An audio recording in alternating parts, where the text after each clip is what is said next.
All right, welcome to Thrive and Shine podcast, episode number 2 with my guest, Jack Perez. Do you want to introduce yourself a little bit?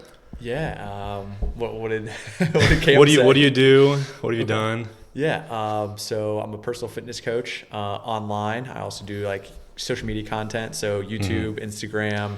I mean, I'm on TikTok and Threads and stuff like that too, but I would say Everything. primarily YouTube, Instagram.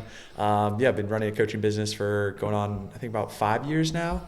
Before that, I was in-person trainer, officially like studied engineering and got an MBA, and now I don't use either of those.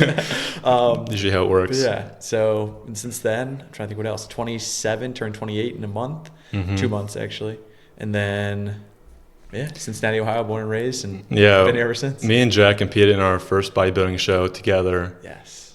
He beat me. Was that a year? It was a year and a half ago. Year and a half ago, right? October? Last September 30th. September, okay. You had many shows. Yeah, And big mistake. the longest prep of anybody I've ever known in my entire life. What was it? 40 plus weeks? I think it was just a little bit over 9 months in total from like start to finish. So my last show was, sounds terrible. I think, so that was September. My last show was like November 4th, and I started in January. So You did 4 shows? Did 4 shows in about 5 weeks, which is a big mistake. The post-show cheat days were ruined because of that until the very end. But it was intense. I think it was in a good way, kind of at the same time too. I realized how much time you do need to lose the weight. Like I thought I was lean, and I blew past that and then some. So like the extra time actually allowed me to get as lean as I wanted to be. But by the last show, I didn't even care. I stepped off stage. I was like, collect my medal and just go to Krispy Kreme. I just want to go home, get some donuts. So we did September 30th was our first show, and I didn't meet you until the day before or 2 days before, because we had tanning the day before and I saw you at the gym. Yeah. And I remember I was like asking you like how you doing, and you're like, terrible. Good. I just want to be done. I want this first show to happen, and then my next shows, and then I wish I would have done just 1 or 2. Because did you do just one? One. Yeah, I wish I would have just done 1. Yeah, I thought about doing 2. I thought about doing the NGA Monster Mash. Oh yeah. Because the winner gets a sword, and I was like, that'd be so cool. Yes. Yeah. I would love to have a sword. Yeah, I did that one too. But then I was like, Olive Garden and donuts and like ice cream and graters and like everything. I'm like, and at that point, having like one end date versus like multiple, and then trying to like get back into like that peak shape and kind of like fill up and carb up for a show and everything like that. It was just like, I think 2 is like a sweet spot, because then like if you do learn something from show 1 and show 2, just our show was not run the best ever compared to some other ones I did. No, we got there and we basically had like 15-minute break between prejudging. We went up again. It was just like boom, boom, boom, boom, boom, and then done. It was in that building too. It was our room was freezing. Like say goodbye to any potential pump you had. Doesn't matter how much L-citrulline, if you're taking 20 grams, if you're doing Rice Krispies, anything like dextrose powder. Yeah. You need like a sauna. Bands. Like you need like a sauna. Yeah. You would or just room temperature. That like anything. It wasn't even that cold outside. I think it was colder in the building than it was outside the building. It was ridiculous. Yeah. And it was fun. I mean, obviously I didn't know what to expect. But then after my other shows, I did one in Seattle, and like that show was just like so well run. Like WMBF, they like had really good schedules. They were telling you when things were going on. It was just like different show, but also I think a different amount of people too. Like I feel like the show we did was maybe 20, 30 competitors? I think maybe like 8 per class. Yeah. And then 3 classes and females. Yeah. So I think the amount of people, but at the same time, it was more of those things like it was just cool to do. Yeah. Like I scratched that itch. I think you're going to compete again, but I'm I actually call it a retired bodybuilder. At this You're point. done. You're tapping out. Yeah. I just think it was a great experience. I had the itch. I was like, I really want to do this. And I realized like as cool as it is, like whether I won a show, I think the one United came like 2nd, and then I like won one. I came like 3rd and then 4th. But like no matter what, I was just like, oh, this is cool to get this lean. But like I felt like shit. I didn't like feel any sort of fulfillment from like either competing or getting that lean. You did it, and you did it. And and I know what it's like, and I'm like, hey, like great, like 10%, 12% body fat's great for me, but like dipping down to like 5-6%, just like it's not worth it for me personally. But I also was like, wow, like I realized why people do this. Like it is kind of addicting to get that lean, to get that shredded. But it yes and no. Yeah. Like you have like the hormonal impacts of just low testosterone, low energy, fatigued, tired, everything. But you look sick. Yeah, but I look amazing though. Like abs, like shredded, everything's great. Yeah. Strength is down, energy's down, but I look amazing. Yeah. Yeah. I think it's just that last, like for me, it was like that last 10 to 15 pounds that I was just like, I think I looked better. Like I looked obviously best on stage as the leanest you could, but for like personal vanity, for like fitting in clothes, like look in the mirror, like I looked my best, like 10 pounds, 15 pounds heavier than my stage weight. So that's why I'm like, is it worth it? It's worth it if you're gonna do a show. But if I have like no desire to do shows anymore, or like take it to the like go pro or anything like that, which I'll be honest, I just don't. I'm like, all right, well, I don't also need to now like bulk up as much as I did. I can kind of find my happy medium. But right now I'm trying to rebuild after surgery, so it's a little bit different of a story. Yeah, I remember our gym sweatpants we had when I was like peak bulk. I had them on. There's strings. I could keep them untied, and it'd be really snug in my body. I didn't wear them because they're black. I didn't wear them until tanning. For the bulk, from bulk to the cut. Yeah. Okay. So I had them like peak bulk. I had them on. No need to tie them. They're really tight on my legs. And then I didn't wear them until we had tanning because they were black. Yeah. No exaggeration. I pulled them up and they fell back down to my ankles. It is crazy. Because what was your weight difference from peak bulk to 41.8? Yeah. Or 41.6 something. That's insane. Like people don't realize like you're losing like probably 5-6 inches from your waist. Yeah. You're losing like 40 plus pounds. Yeah. Like, I went from I think a 36 to a 28. Yeah, 8 inches. My waist got really small. I was also really skinny and just in general, but. And I think that's the thing too, where people don't realize like, even if you do everything right, you build up, like majority of the weight for most guys is still gonna be in your midsection, right? Like there's only so much body fat you'll store in your arms. Like it's good if you store body fat in your arms because your arms look huge, but like it's mostly gonna be in your waist, and that's where the most changes. Yeah, I was talking to Kurt about this, and I was saying like every microgram of protein goes right to my butt.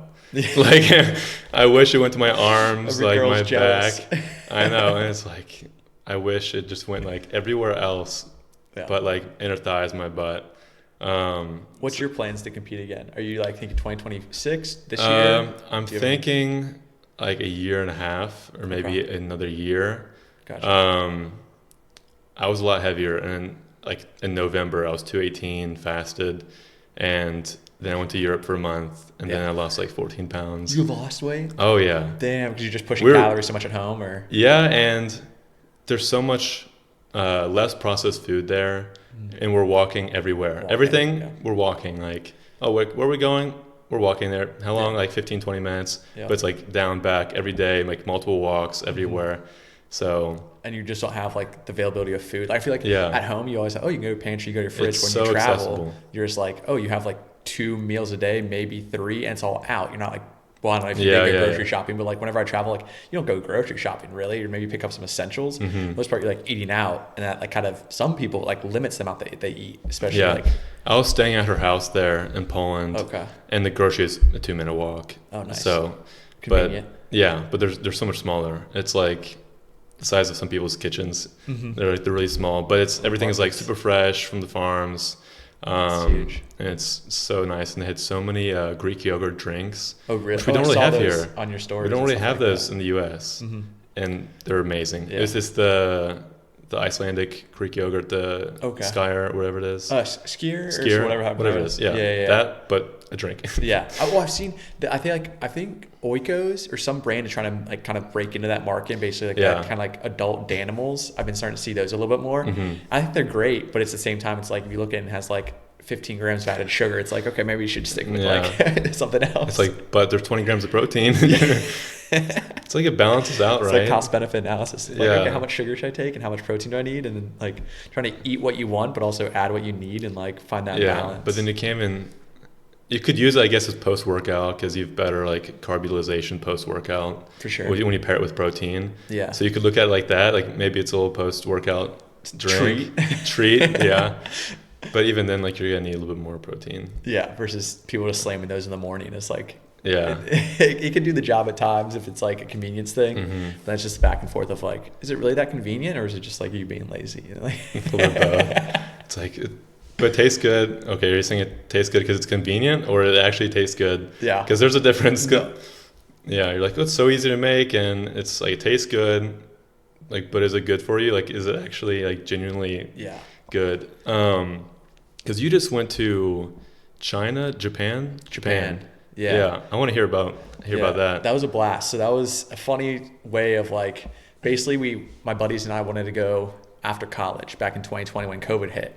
Obviously that shut down the world, couldn't travel, do anything like that. So then it was like this last summer, the guys texted me, Jamie and Frank, like, hey, like we booked our trip to booked tickets to Japan. Like, do you want to come? And it was funny because I just paid a crap ton in taxes, but with a credit card. So if anybody out there wants to save, get a bunch of points, pay your taxes with a credit card. So I opened 2 new credit cards, paid my taxes, and I had so many points where like my flight was free because I paid my taxes with a credit card. And you still have a fee and that whatever, but go to Nerd Wallet, he'll tell you more about it. But I was basically able to like get my ticket just based on credit card points. So I was like, shoot, let's do this. We're looking for a fourth, and my brother ended up coming with us, which is awesome because him and I he was the first introduction to anime for me. Love Japanese culture. Like that's like our one thing. Like we aren't very similar in a lot of ways. Like I'm like mathematical, analytic. He's like more artistic, creative. Writing. Exactly. Yeah. But Japanese culture and anime is our one massive overlap. So it's kind of like a dream brother trip too. So the 4 of us went over. We were there for, I think it ended up being like a 16-day trip, but there's a day of travel on both sides. We were like in Japan for 14 days total. Yeah. With how long was your flight? In total, I think it was 13, 3, 1. So I think it was like 17 hours of flights. Mine was to Poland. It was 16 and a half and 15 and a half. Oh, just direct though from Cincy? No, on the way there was Cincy, Chicago, Munich, Warsaw. Oh damn! And then back was Warsaw, Frankfurt, Dulles. To here, not Dallas, but Dulles. Okay. Washington, D.C. Yeah. On the way there, we did Chicago. Kind of think Chicago's just a hub. We did Chicago to Tokyo, and then Tokyo actually to Osaka, where we started our trip. Yeah. And then, but on the way back, we flew out of Tokyo. But yeah, I think it was like a 16 hours, which I was like, damn, I realized Poland's that far too. But I guess, yeah. So it was a long travel day. But we were there for like literally 2 weeks on the dot. We did Osaka, Kyoto, Tokyo, which is a pretty common like trilogy of cities to go to. Yeah. Osaka was definitely more, it was like a combination of like a downtown, but also a little bit more like culture. And then Kyoto was primarily temples, much more laid back, like smaller buildings, not skyscrapers. And then Tokyo was just, I mean, the biggest city I think I've ever seen in my entire life. Like it doesn't make sense. Like you've been in New York. Yeah. And even then it's like New York is like a quarter of it because it's just like how big it is. Because New York's like just Manhattan Island or just the island, right? Yeah. You think about like, okay, it's massive. It's huge. But this is like, they're not just like limited by space like New York is. Like they just like kind of just grow and grow and grow. So like over time, it seems like it just kind of slowly spread out. They have a really good transportation system of like subways and trains. So you can get anywhere, but even going from one end of Tokyo to another could probably take you like 2.5 hours by like bus or train because there's so many stops. It's so big. And we pretty much stayed on like just one side the entire time and like didn't even have enough time to explore everything. Yeah. That's one thing that's so different is how accessible public transportation is anywhere but the U.S. It is. In the U.S. there's like 5 or 6 main trains that go like East Coast to West Coast. But if you look at a grid on like basically any other country outside the U.S., everywhere. It's insane. Yeah. It's like, because I think. Were they free for you or they were paid. They had like a Suica card. Yeah, it was maybe like $1, around $1.20 to like get on and get off or go to whatever platforms. And very similar to New York. And like you just have it on your phone. You like scan this little you scan your phone and then you just enter through like a turnstile, and then wherever you get off, they track it and they just charge you. Yeah, it's pretty much the same. But it's so cheap. Buses the same way. You just tap your phone when you get on the bus, and then it was just the convenience. Yeah, like I'm sure people have cars, but if you went to a city like that, besides like probably New York, Chicago, maybe LA, but I feel like you probably still need Ubers and taxis. Like we didn't taxi or Uber anywhere. Like we could take subways and buses to get anywhere. Subway and then walk. Yeah, exactly. Yeah. So it was a blast. Definitely the fact that they don't have a single like bit of English overlap. Like I've been to Spain before and London, and obviously London's English, but even Spain, like you see letters you recognize, right? You're like, I know Somewhat. generally. Yeah. Like that's the exit. This is the entrance. Yes. Yes, no, food. But in Japanese, like it's characters. So like you can't even pick out like an A, an R, or U. Like it just like is something else. But luckily, it's very kind of, I feel like, tourist heavy in a sense of like those main cities and a lot of areas you go to. I wanted to ask you about that. If So it looks really touristy. It depends where you go. Certain parts 100%. And like we did a lot of research as far as the trip. We were on TikTok watching YouTube videos. People that like literally their entire job is probably to like cater content like tour guides to. kind of. Exactly. And there's a lot of like English speakers there too, which is great. But I mean, every once in a while we'd go to like a bar or a restaurant. You have to pull up Google Translate. But at the same time, Google Translate's unreal. You speak into it, it translates it, it speaks out Japanese. It's just like, it makes it so easy. Or you take your phone, take a picture of a menu, and it translates it for you. So, I mean, there are a few things, but at the end of the day, like it was just with modern technology, it's so convenient. Google Maps, translators, like if you're under the age of probably 40, you can navigate it just fine and not really worry too much about it. When I was in Poland, when Vicky was gone, because her mom doesn't really know any English, we would like speak into Google Translate, and like we're going back and forth, like showing each other our phones, and like she knows like some English words and I know some Polish, so like for like simple stuff we can figure it out. Sure. But for more complicated stuff, it's like we're just like speaking, showing, and it worked out like fine. It is insane. And then the food culture there is crazy. Just how different they treat, I think. They obviously have like fast food restaurants and stores and stuff like that, but just at a general kind of consensus of their food culture, just like keep the pride. Things. Yeah, it's like keep things simple. Don't overcomplicate it. Like make amazing dishes, but they're not like over season it, over saucing it, over oiling it like we do here. They're like let the food speak for itself. Like a lot of it's like raw. It's fruits, vegetables, like sushi, rice, fish. Seaweed, fish. It is. But that's one crazy part though.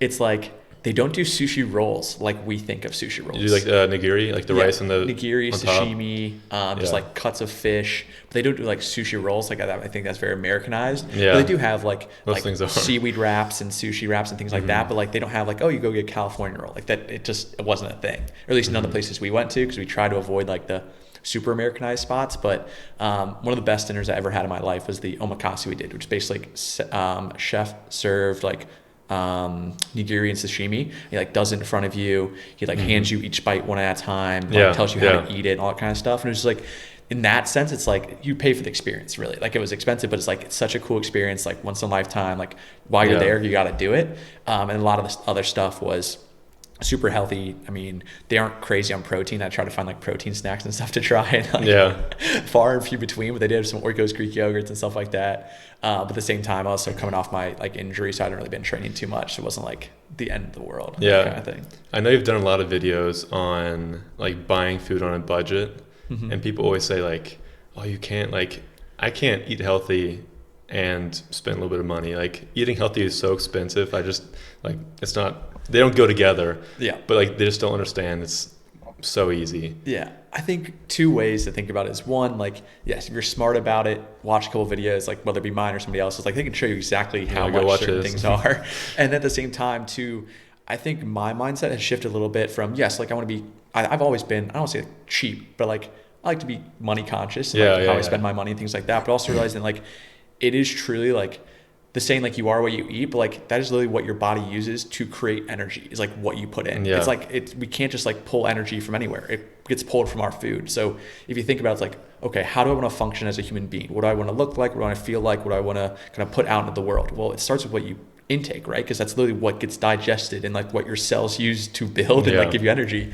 So along with being like, yes, you want to make things like cheap and affordable, it's also like, hey, like if you aren't going to go ahead and make that sacrifice now, you're going to pay for it later. Exactly. So like buy the high quality food. Like I used to think my grocery bill was like an expense, but now it's like I kind of look at it like as an investment. Like I don't think second guess my grocery bill anymore. Like I'll make the video still like, hey, here's how to shop on a budget. But at the same time, like me personally, I realize how important it is, like eat healthy, take care of your body. Like I will never look at my grocery bill and be like, damn, that's too much money. Because I know if it's high, like if it's too much money if you're Uber Eats and stuff like that. But if you actually go to a grocery store, buy high quality foods, produce, meats, fish, dairy, like I will never look at my grocery and be like, that's too much money. I'm like, that is exactly what I need to spend to fuel my body, feel good, and like look at it as like an investment, not just an expense too. So there's like two takes, like change your mindset. Fast food is expensive.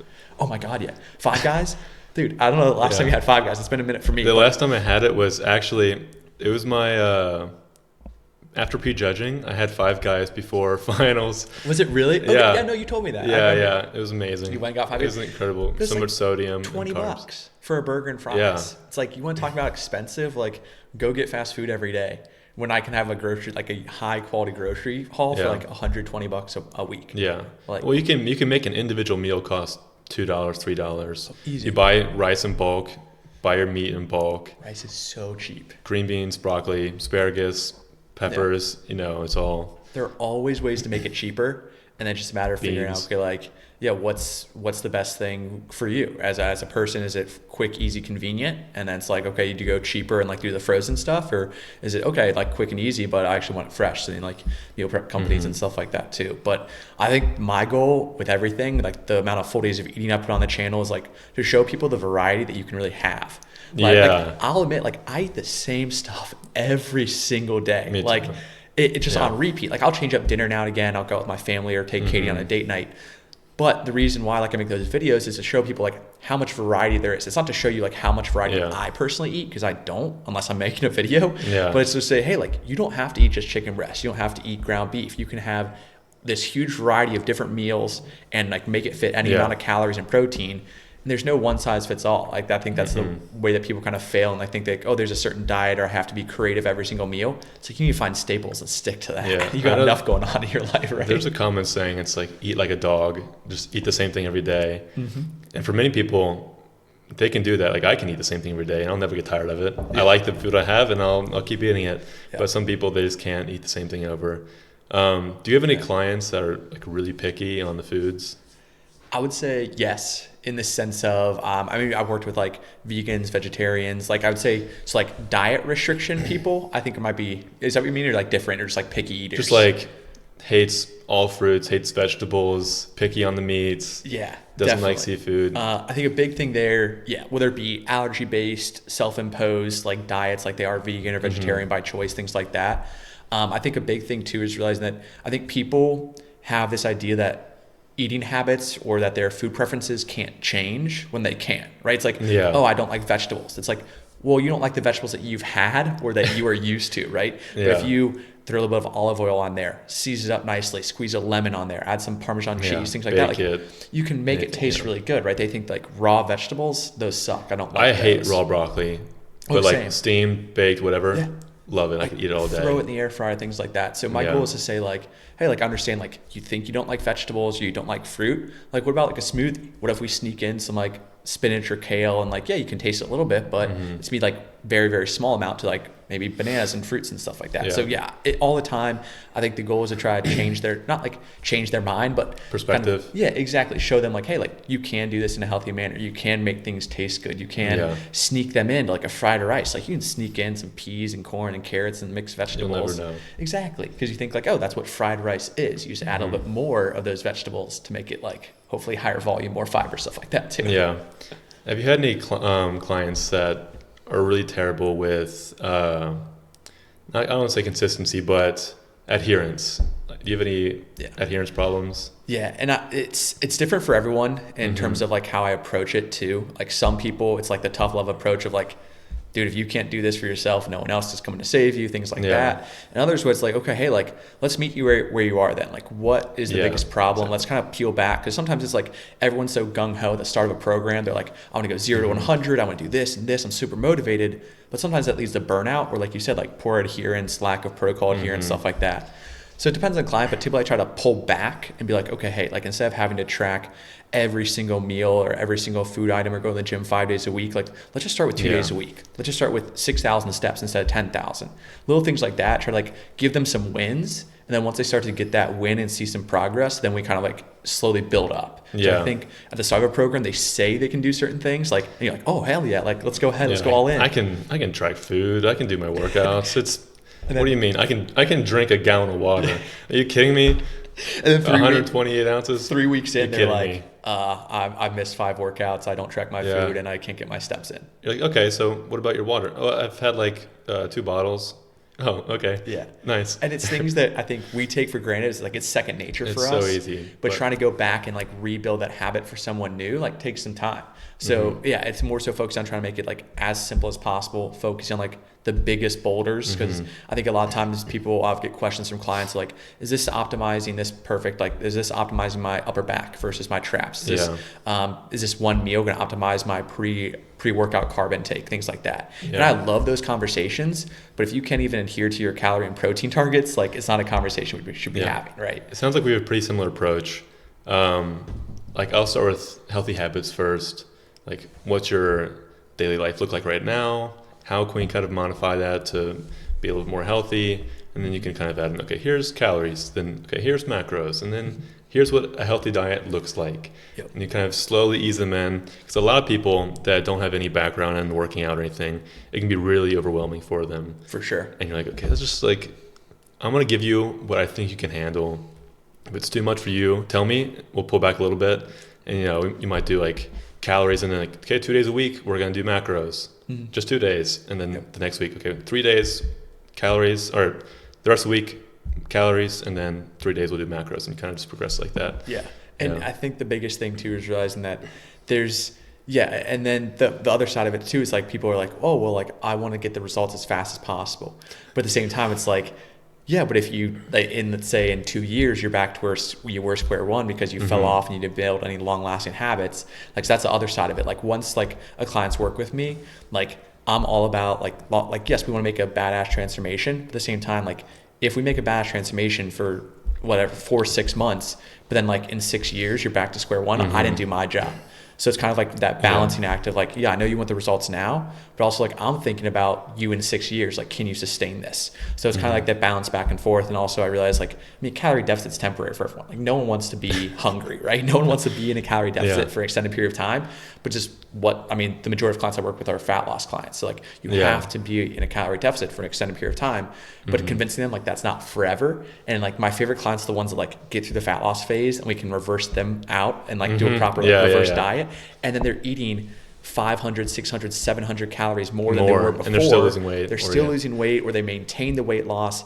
And that's the key versus the people that try to lose as fast as they can, then balloon back up because they don't have the proper reverse. So like my favorites are the one that I like to work with for a long time. So we can lose the 30, 40, 50 pounds and then keep that off. Exactly. And then it's the fun stuff of like, oh yeah, now it's more flexibility. Now it's like, do you want to build muscle? Do you want to start to like gain? And that's the key. Yeah. But obviously that's after the initial hardest part. Yeah. Do you agree that you should never have a client forever? Yeah, 100%. That they should eventually become self-sufficient and be able to coach themselves? Oh, 100%. Because I think there's a lot of coaches that try like almost like teasing them with information. Like, okay, this is enough to get you to the next step, but never make them fully self-sufficient, be able to be competent on their own.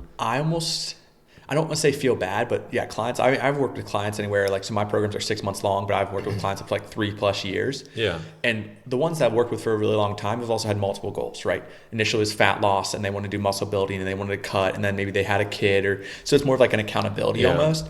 But it gets to the point where like, we're just sitting down and like touching bases like a person, because like they have all the information, right? Like hopefully I've done a great job of teaching them, and now it's more of like, hey, like I just want to touch base. Sometimes they don't have someone in their life that's their health and fitness person, right? They have their significant other, they have their coworkers, but like no one is like maybe in their life talking about like working out, the gym, protein, stuff like that. And I'm kind of like that person for them for that like longer period of time. But my goal, like I'll feel bad like at the end of 6 months, sometimes like I don't have anything to say on check-ins. I'm like, you're crushing it, dude. Like keep up the good work. Because like you know everything, like you're doing a great job, and I don't really have much else. Obviously I have questions, but my goal is like I want you to fire me at some point. Like I want you to be like, oh, hey, I feel very comfortable understanding the body transformation at a base level. Like they aren't getting PhDs. Like I can't teach that. It's not a sad moment for a coach. I think it's more of a proud moment. Like you can do this now. Like, oh, I love it. Yeah. Like spread your wings, go fly. Seriously. Yeah. When I make that the post on Instagram, my coaching page of like he crushed his program and now he's like moving on. Like that's like this is awesome. Like you've absolutely done an amazing job. My favorite's like when I have clients that will come back and I always tell them like, hey, like just keep me up to date. And like sometimes they will, sometimes they won't, right? Like I'll have clients like text me like 6 months later, even like a year later. I mean, I've been doing this for 5 years now, but they'll be like, hey, like just want to let you know, like I'm still sub 200 and I'm like actually getting stronger. Little things like that. I'm like, hell yeah, you're taking it into your own hands, which is the end goal. But I think at some point too, there's like levels to it, and say, yeah, if like your initial goal was just get healthier and then you want to take it to the next level, like, I mean, shoot, that's why I still work with a coach. I'm sure like why you have a coach, like even our coaches have coaches. Like it's just something like inevitable. And those coaches have coaches. Yeah. It's like, and whether it be fitness coaches, business coaches, life coaches, it's just something where it's kind of nice to have someone to hold you accountable, or someone who like is where you want to go, and you can like talk to them and pick their brain. Like I've had invested money into like, yeah, obviously fitness coaches, business coaches, life coaches, like the whole shebang. Cause I realized how much of a benefit that can be in any stage of life, right? Whenever you want to grow a business or there's always so much to learn too. Yeah. Cause not even having someone coach you is taking the weight off your mind, but you're also learning from them as well. Just like that you teach a client, like here's how to eat healthy, and they're learning from you.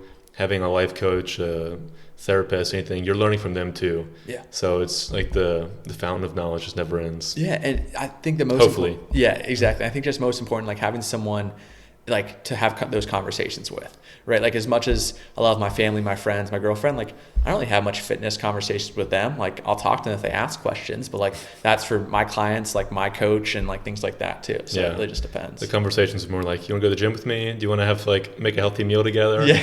And it's like, that's the end of it. Yeah. What about your like 3, 6 month and year long goals? Like what do you think that kind of thing too? Yeah. Have you had any clients do something like what are you doing? I'll give an example, because I had a client and you log your weights, and I was like, his weight's fluctuating so much, and we had a call, and I was like, how come your weight's fluctuating so much? Have you been following the program? He's like, yeah, like I'm following everything. And I was like, okay, like let's just do one more week. This is like beginning of me coaching him. Sure. I was like, okay, we'll do one more week, stay consistent, do everything, and then we'll have our call next Sunday, and we'll see how things change. Sure. And same thing, next Sunday, I'm looking at his graphs, and it's like up and down, up and down. I'm like, what's going on? Like, I was like, are you logging your weights fasted? Like, he's like, yeah. He's like, well, some days, like, I forget to log my weight, so I just guess what it is. Oh. I'm like, you're just guessing your weight. Like, you look in the mirror, and you're like, yep. 200. Yes. No, and it happens, I think, more often than you think. And whether it be the scale weight, or I've had clients do the same exact thing where like, I couldn't weigh myself, so I just made estimations. It's like at that point, like you're falsifying data. And like, I always say like, this is like what I kind of do is like more of a scientific approach. Like, yes, I want to know how you're feeling and things like that, but also like, we're not gonna make changes until we have the data to prove it or to support a change that we would make. Right. So the biggest thing there would be not tracking of calories, and then just being like, I think I'm eating the right amount of food, or like I'm eating healthy. Yeah. Like I get that all the time. Even like whether it's be clients I'm working with, or even before I work with them, it's like I eat healthy, but I just can't lose the weight. I'm like, I tell them on the call, I'm like, hey, like I'll be honest, like you can eat as healthy as you want. If you're eating too many calories, you're gonna gain weight. You can't out-train a bad diet. Yes, it's impossible. It's possible, but it's gonna be 20 times harder. Yeah, because I watched your 10,000 calorie the eat and burn thing. Yeah, I was like, that sucks. Well, and I think the biggest thing is people don't realize, like, if you have like a triathlete or an Olympian or someone whose job it is to be active and like do that like on a daily basis for hours at a time, I mean, they're working out so much, like they can only have the time to eat. But someone who lives a sedentary job, works a basic corporate job, gets maybe 8,000 to 10,000 steps a day, and that's pretty much it. A couple workouts, like you can eat so much more food than you can burn in that sense. Yeah, it's like tell someone, go eat your like 500-700 calorie meal. Once you finish it, go do a workout until you burn 700 calories, and tell me how much harder it is. It's same thing with like alcohol too. I always say like it's basically you can run a mile in shoes on a concrete, or you can run a mile in the sand. The sand's a whole lot harder. It can still be done. That's like trying to like add in alcohol or fit in every single craving you have, or a pint of ice cream a night. Like it can be done. Let's make it hard as hell versus just like actually kind of having a general structure. In the sense of like, you can. Do you want to run a mile in the sand or on just like on the track? It's like, on the track. Well, it's like, all right, let's minimize alcohol. Let's not try to have as much sugar as we possibly can. And I mean, you can lose weight. Eating Pop-Tarts and protein shakes and hit your macros technically, but then like the quality of your food really matters. Protein and Slim Jims, and then it's insane. I think that's the one thing I've noticed even more and more myself too. It's like the old like if it fits your macros craze of it the rule is the exception? Is that the saying? I don't. All I know is like when I first started YouTube in like 2020, I was watching a lot of videos. Probably 2015, 2016. It was. IIFYM, if it fits your macros. So people would just be like, hey, as long as it fits my macros, I can eat whatever I want. And some guys made it huge on that. And like, I was kind of like that for a little bit, but I was like still kind of health conscious. And now I realize how much more quality of food plays a role. And it's like, yeah, you still want to hit your macros, you can fit things in, but like if you're like 80, 90% whole foods, you can eat 10 to 20% junk. Yeah. But like if it's 50-50, like you're screwing yourself. I think the biggest thing that's not considered in that approach is, because I could go and get my macros in McDonald's or whatever I want, but that compared to clean food, what's not being taken into account is inflammation from food. Like if you're having super processed food, the amount of inflammation you're going to have in your gut compared to clean food is going to make you retain more water, more food, more weight in general compared to a healthy, clean diet. You're going to process easy. It's going to go in and out, nice and smooth. Versus you're going to really hold on to the really ultra processed food. I think like you said earlier too, where it's like, oh, like when I have clients eat more food, it's normally always like more good food. It's not like, oh yeah, they're just eating more McDonald's or more fast food or more chips. It's like throw a donut in. Yeah, it's like they're eating more high quality foods. And I'm not sure if you've heard the book. I'm super good. I did read that one. Great book. I'm not completely done. I've gotten to the meat of it, but the recipes is what I'm on now. I think it's Good Energy, I think is the book, what it's called. I have that in my Amazon cart right now. Oh, you do? So I got that one and read that too. Yeah. I will say it's a little bit more extremist of like absolutely no processed food. Like she considered like Greek yogurts as processed. So I'm not like that extreme, but she does talk a lot about, as far, I think it's Casey and Callie Means. They do talk about I watched the podcast with Joe Rogan. Yeah, that's really what made me buy the book. And I read the book. And it's one of those things where it's just like they don't realize how much of an impact, like we talked about earlier, like you are what you eat. Like what you eat is literally what your body is able to then use to produce energy. And it's like if you have this negative feedback of eating like crap and not feeling good and then eating more food and just use it like as a crutch versus using it as a way to like look at food as medicine is like what they kind of say in the book. It's like if you have inflammation, if you have leaky gut, if you have like obesity, like they like truly like it's a disease. How do you treat it? Treat it with food, diet, and exercise. Gut health. Yeah. It's everything leads back to gut health in my opinion. Yeah. It's the root of all inflammation. Diseases, everything. And there's so many things. Like you can have your exact same diet and have alternatives for each thing that generally taste the exact same thing. Like if you have, let's say, McDonald's patty, okay, just buy actual ground beef, buy bison, whatever you want to buy. Okay, if your carbs, the buns, you can just do spaghetti. You can have healthy spaghetti. You can there's so many ways to have the exact same foods, but switch them out for alternatives that are really, really similar and have the exact same results, but are being way healthier for your gut.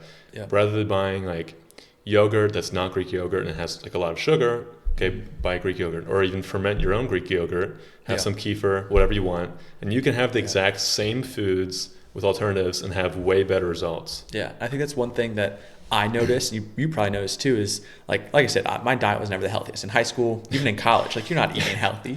But it's now, like the bulking is the most common thing. Like when we were in high school, is like the dirty bulk. Yeah. Everyone said, "Oh, like are you dirty bulking right now? Yeah. Like, are how much are you eating? Like, oh, you're doing Chipotle every day. Yeah, like 2 pounds of ground beef, 12 eggs, donuts, pizza. Like any means possible to add weight to your body. Yeah. Regardless of whatever the food was. Is the end of the day is I'm eating everything I can every hour until I can't eat anymore. And it was so common. Because you just are, once again, like you're young, you're trying to grow. But even now more so, I feel like it's so important to realize the fact that the ability to like navigate stresses, hormones, energy outputs, all that kind of stuff, like it starts with your food. And you probably experience it too, like now that you eat healthier, like your body doesn't crave as much of the sugar, the fake, the artificial as like it used to.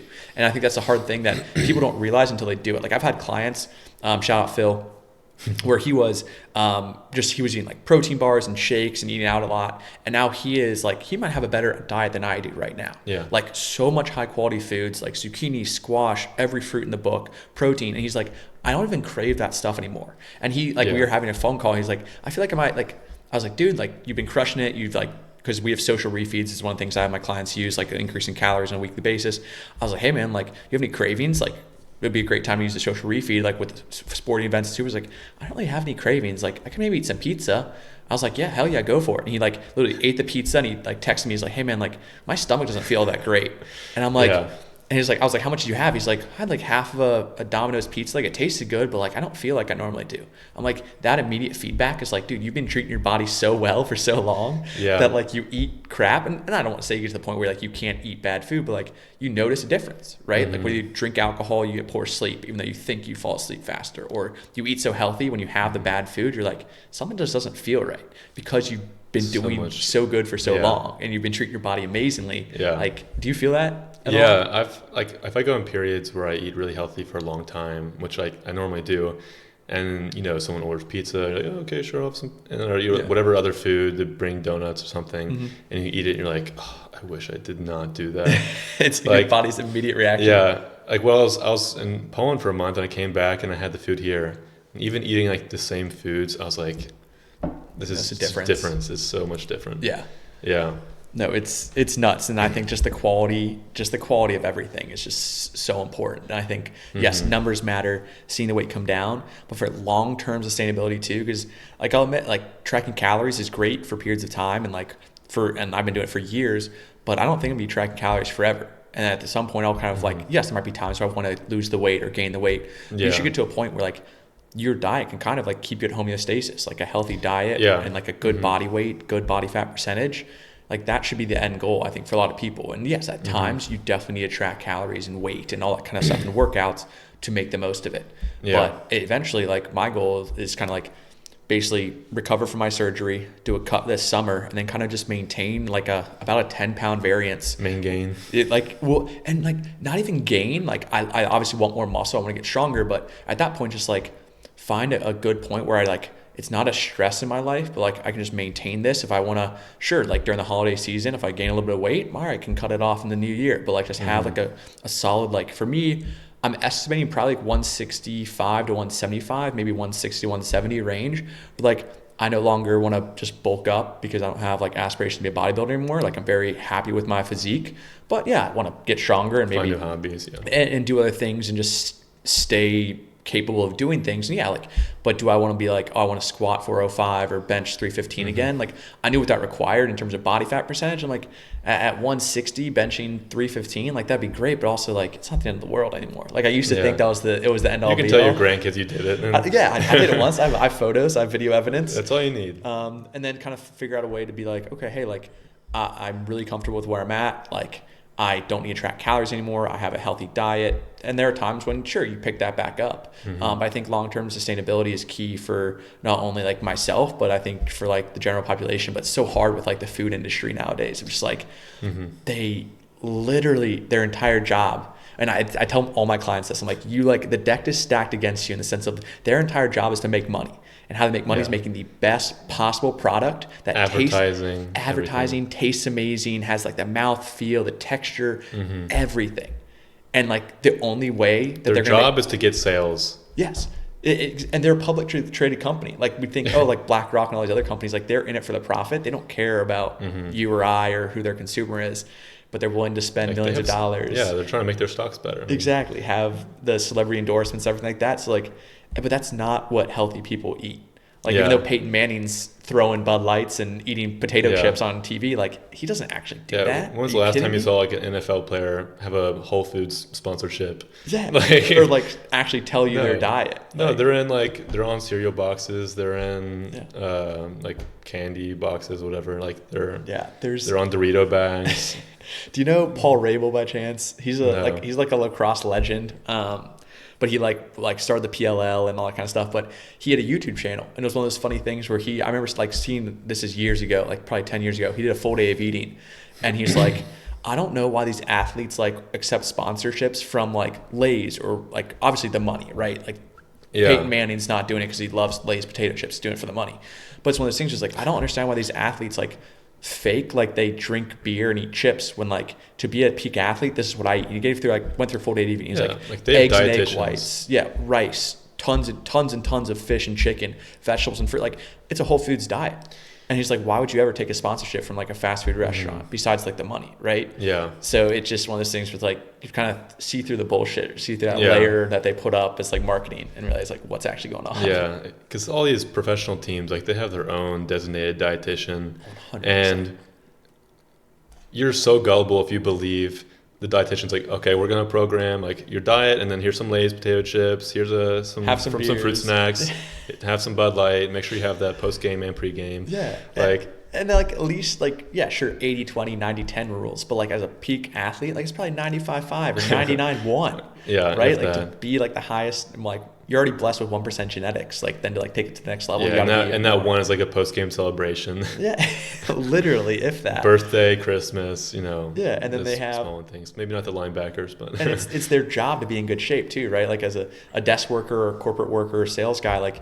Your job isn't to be in the best shape of your life. So like you having a less ideal, like it's not an incentive. Yeah. Other than being healthy. 100%. And I think that's a hard thing too, as far as whether it be coaching or trying to convince people to do it. It's like, there is no like immediate, like in business or sales, your job, like, oh, you get promotion, you get more money. Like there's a tangible increase of like, I get this. And I think that's why people get a lot of times wrapped up in the scale too, of like, if they don't see the scale go down, they're not succeeding. But it's like, if you're building habits, like that's, an intangible like win and an intangible like major milestone, but just harder to think about, right? It's like, how do you put that in on a data sheet and track, well, my habits are so much better this week, or I feel so much better. It's like hard to track versus like, oh, business or income or net worth, like, oh, just throw on an Excel sheet, you're doing well. Yeah. But with like health and fitness, it's harder to measure. I think therefore it's harder to like convince someone that, hey, like you're doing exactly what you need to do without like having that data. So I think why tracking is so important. Yeah. I don't even think it's just athletes. As an incentive to perform. Like if you have an NFL player, they need to eat healthy because they have an incentive to perform. They're getting paid. They're putting on a show. But I think it's the same thing. If you have a desk job and you're like, oh, I'm so sluggish, I don't have energy, and you're not eating well, and you eat well, you will perform better at your work, whether it's typing on a computer. There's an incentive to be healthier, regardless of whatever position you're doing. And outside of work too. Yeah. Like if you're a dad, husband, wife, girlfriend, whatever, like you also be a better person overall, or like and it sounds so cheesy, but even like just being a more confident version of yourself is almost always a better version of yourself. Like even if it's like subconscious, but like if you don't know where to start, just start with fitness, start with your body. Like it sounds cliche, but like just by being a little more confident, comfortable in your own skin, not to the point of like cocky and douchey, but like just confident, like people will notice that. You'll be a better person, better partner, significant other, boyfriend, coworker. It's all connected. And I think that's one thing I've noticed more and more as I get deeper and deeper into this. It's like, I don't say unhappy people, but unhappy people are normally unhealthy people. Like, I can't say that you can't be happy by being unhealthy, but like by being healthier, you're going to be happier. If you have more energy versus less energy, like it's all these micro things. One thing I want to talk about is a lot of people they don't believe that you can increase food and gain weight and lose weight. Sorry. Oh. Sorry. Is that you can increase food and still lose weight. For example, I had a client that came from Weight Watchers, and we had a consultation call, and I was like, "What are your calories at?" Since you know your calories because you're on Weight Watchers. She's like 1,300. It's like, and this is like morbidly obese client. Gotcha. And I was like, okay, like, well, we're gonna like increase some food, and obviously we did. And every week she was losing weight on more food, and we also increased step count. But like I was saying earlier, you can't out-train a bad diet. So even with the higher steps, it's not gonna equate to the amount of calories that are increased in her diet. But like increasing calories is you're increasing metabolic rate because you're taking more energy to burn more food, and like when you're eating so little food, your body's like, okay, we're not getting a lot of energy. Like, let's slow things down. Like, we only have this much to fuel our body. So, like, your metabolic rate slows down. And then, you get more food. And your body's like, okay, like, let's go. Like, come on. Like, we have all this more energy. 100%. And then you're just way better at functioning. Yeah. And I think there's a lot of, like, little things that go into it too, because it could be like, oh, they're not tracking properly, they're not tracking their little snacks because they're so hungry. Their step count was so down, their fidgeting was so down because of how low their calories are. When they have more calories, they fidget a little bit more, they actually go to the gym because they have the energy too. So I think it's like everything. And then plus, like I think like we talked about, the quality of your food is easily digestible. It minimizes inflammation, it minimizes water retention. So like you're increasing calories, but your body knows what to do with those higher quality foods. Exactly. It can actually put them to work versus like, what do I do with this shit like that I like your body's really like, what do I do with this? Like, do I give it to my liver because it's poison? Do I like with alcohol, or do I actually like utilize it because it's like a natural occurring fruit, vegetable protein, like whole grain, and I can actually put that to work? So I mean, and I think it's so much more common than people think. So yeah, I completely think you can eat more food and lose weight, especially if you're coming from like a super restrictive, not healthy diet and lifestyle to like making that change. I think a big thing that I'm kind of tinkering with is like the exact method I use, like in terms of like having clients lose weight. Like, cause some like, if you're extremely overweight, you want to get into fat loss right away. But for some, it's like their metabolism's like, I hate the word broken, but like if you think about it, your metabolism is what, like your BMR, TDE. Has poor regulation. Exactly. Yeah. Or like poor metabolic or health. Down-regulated, I should say. Not poor metabolic health, which is what Casey and Callie means use, is like if you have bad energy, it's poor metabolic health.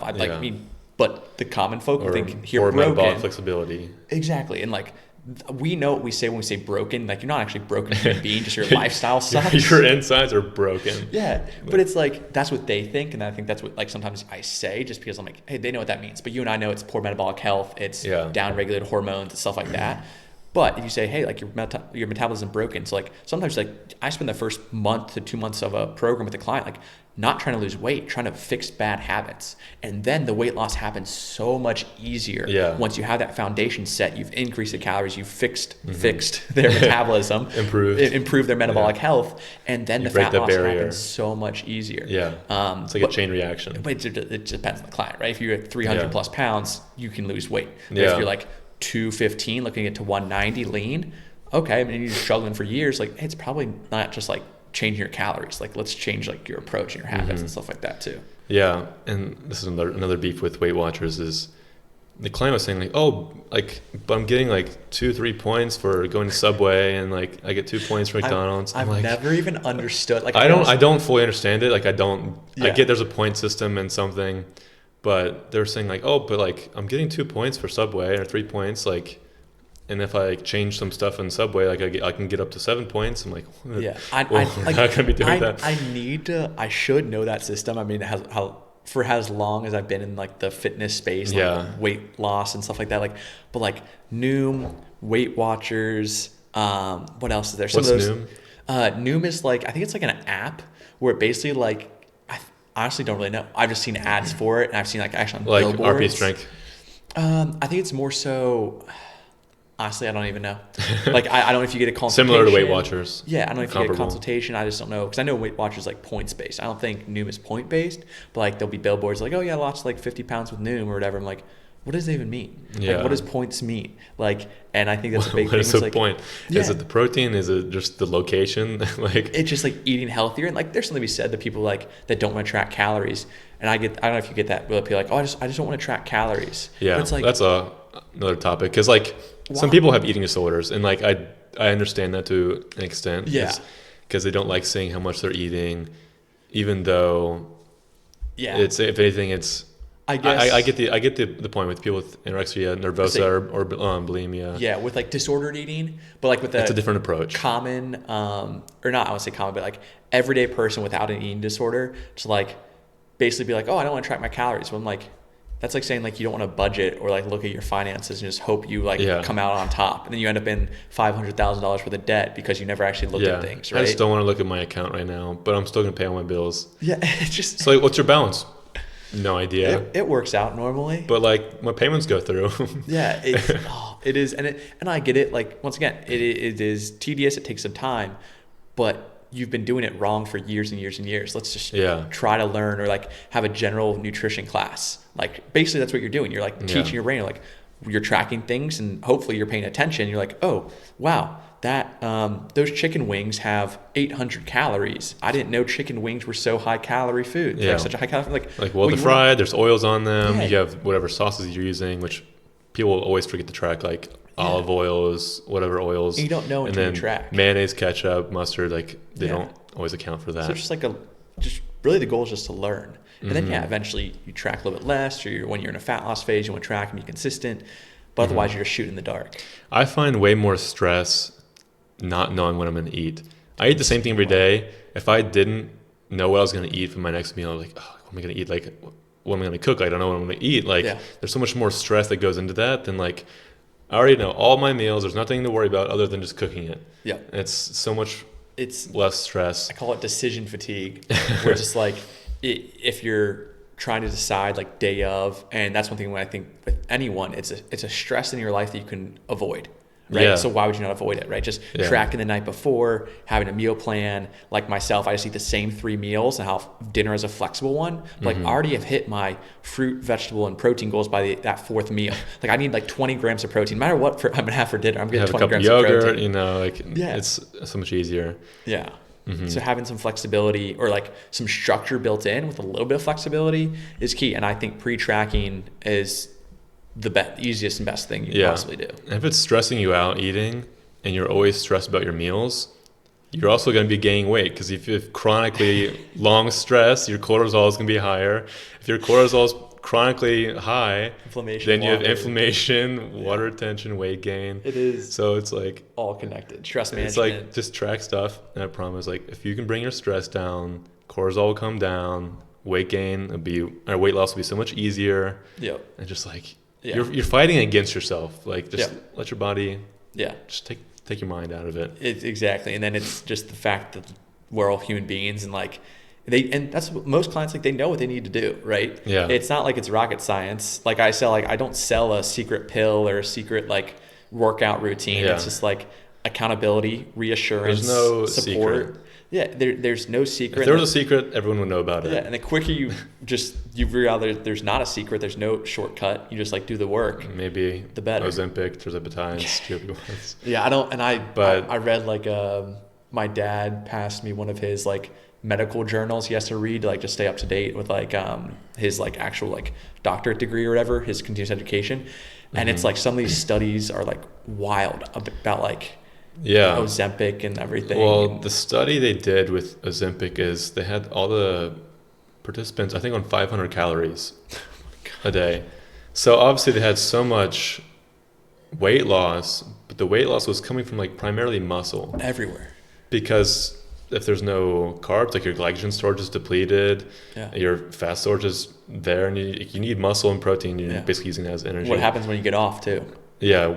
Then it all comes back on. There's a time and place to use it. I think if you have a great foundation, you're eating really healthy, and everything is in the right place, and you're still really weight loss resistant, that's a good time to use it, because you're getting all the nutrients you need, and you're basically allowing your body to have more autophagy. You're flushing out all inflammation, just like you're letting your insulin levels come back down to normal level. So there's a time and place to use it in like proper dosages.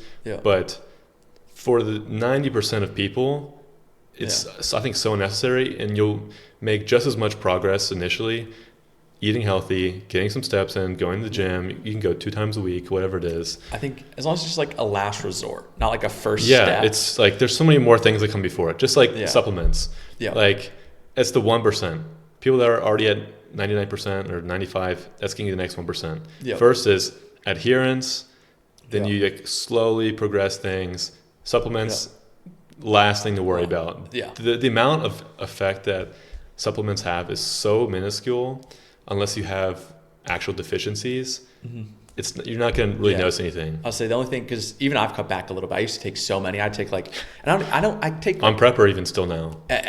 Still now. Yeah. Like I used to take so much like vitamin D supplements, and like I really take multivitamin, just like kind of fill in the gaps a little bit in my nutrition. Fish oil, because I don't eat a ton of salmon or fish right now. And then like. Do you consider protein? I don't consider protein powder a supplement, really. I consider it like a food substitute. By definition, I guess it is, because it's supplemental to whatever. But I just think it's like just a different form of food to an extent. Yeah. But it's like those 3, and like creatine, which I think everyone and anyone should take. And I take like a sleep aid, like which is some magnesium. Yeah. But like outside that, I realized, and caffeine's a great one too, like when needed. Niacin. But I think one of the things that I've realized is like just put more focus on like the biggest boulders, right? Like I think the supplements are a great thing, and if it's a placebo thing and just gets you on the right track, great. And just like, like if I'm spending this money on this supplement and protein powder, like I should probably go to the gym. It's like, hey, like if that's what it takes, more power to you. And just like the consistency is the most important thing, and then the adaptability too, of realizing, hey, like it's not gonna be perfect 24/7, right? Like you're gonna have to be adaptable when you travel, when you get injured, when you have a sick kid or you get sick, like, make changes too. Yeah, I also see it as last resort. For example, if someone's having sleep issues, they've done everything, like blue light glasses, no phones an hour before bed, reading books before bed, cold dark blackout room. curtains, temperature is perfect, everything is like completely optimal. It's like, okay, let's try some magnesium, or let's try some melatonin, and like you can like, but it's like the last thing you try. There's so many other steps that come before it. Exactly. And it's like, that's a good way to think about it. Yeah, like it's a bunch of trial and error.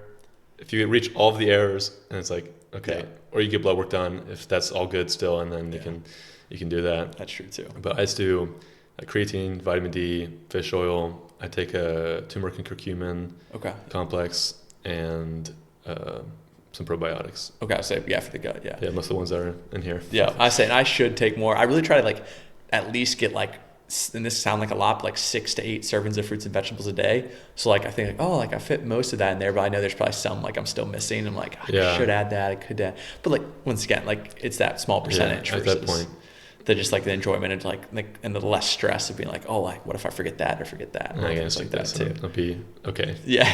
You'll survive and be fine. Mm-hmm. No, that's true too. What about your opinion on snacking? Because kind of what we're talking about, we kind of touched on it briefly, is like when you snack and you have like your postprandial glucose like waves, and like post meal, it goes up, and then it goes back down, then comes back up, goes back down with the next meal. But like you're snacking, you don't get that natural drop in your blood glucose levels, and it just always spikes, and then your insulin's raising up, and then you gain more weight. I think it's tough because I guess it depends on the person, the situation. Because like I'll have some clients that I guess like technically they only eat like 2 big meals a day, so we'll purposely put a snack in with breakfast, and we'll put a snack in as like a mid-afternoon just to get like protein in, because like trying to get, let's say, 200 grams of protein in 2 meals can be difficult for some people. So we'll add those snacks in. But I think the whole like stoking your metabolism with constant eating, or like try to eat every like 2 hours, 6-7 meals a day to like stoke your metabolism, like it's been proven wrong, right? It's been proven that, hey, like calories and protein matter most. And then yes, meal timing has something to do with it, but ideally it's more around like training than anything else. And then as far as, I think there's something to be said about it, but that's like, as you mentioned, like that's like the last thing to think about. Is it more of like, okay, like is it causing us to overeat?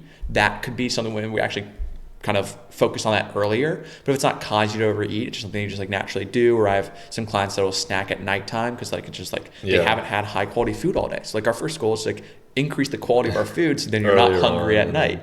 So I think pre-portioning is another big thing, because I know some people, like if they have a open can of walnuts, cashews, they'll just eat mindlessly.